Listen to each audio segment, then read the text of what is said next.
Bonjour François. Bonjour Méline. Alors, qu'est-ce qui nous attend aujourd'hui?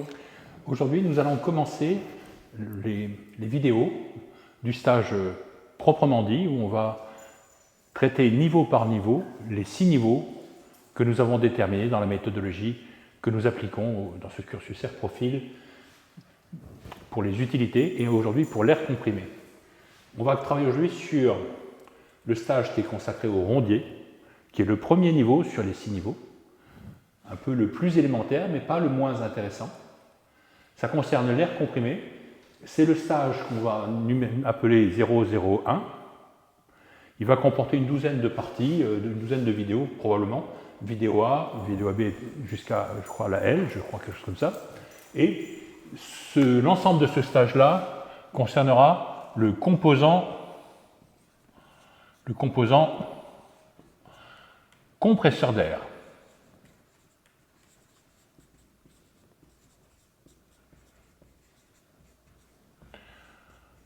Voilà. Donc le rondier est un gars qui va surveiller toutes les installations d'air comprimé, à commencer par un composant particulier qui est important dans la plupart des installations d'air comprimé, a priori, c'est le compresseur d'air lui-même. Voilà. Et donc, on va commencer par la découverte, selon la méthodologie qu'on a tirée de l'imitation des méthodes des discours rhétoriques, inventées par les Grecs et par les Romains. Et notre première vidéo concernera pourquoi est-il intéressant et indispensable de présenter à tous les acteurs, donc pas seulement le rondier, mais les autres acteurs qui ont un niveau théoriquement supérieur, la mission particulière du rondier. Voilà. C'est ce qu'on fera dans cette première vidéo. Alors, le rondier, comme le surveillant et le conducteur, sont des gens qui se déplacent.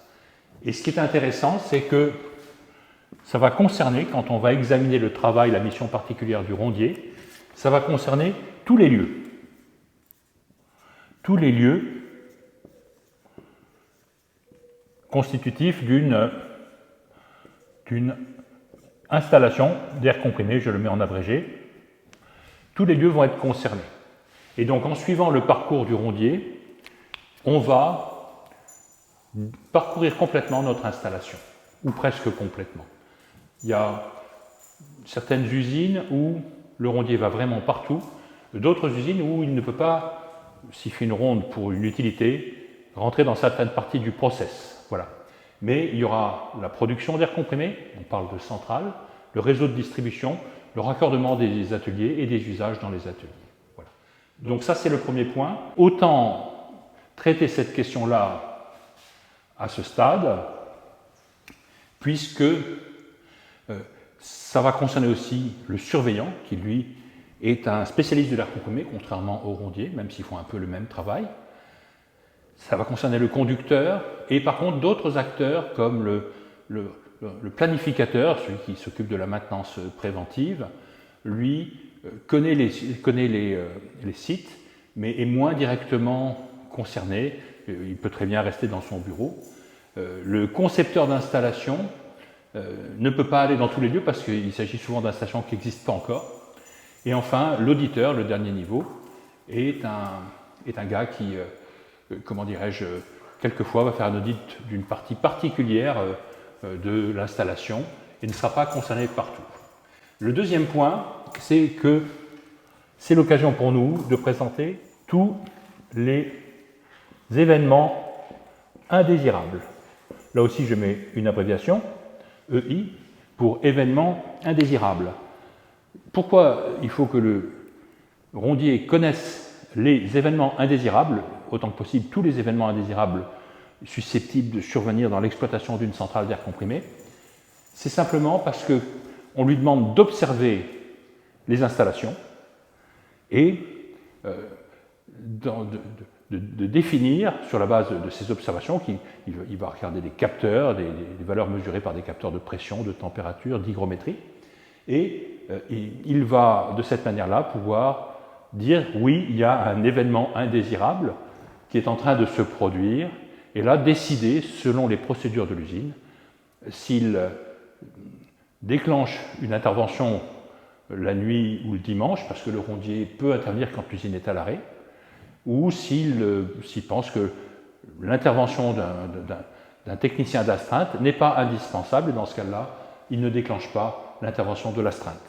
Donc tous les événements indésirables, c'est un autre point donc, qui est intéressant dans l'activité du rondier. Il n'a pas une compréhension extrêmement approfondie des causes et des conséquences des événements indésirables, mais il sait les reconnaître et les identifier. Ensuite, c'est un gars qui va être confronté à tous les risques de l'air comprimé.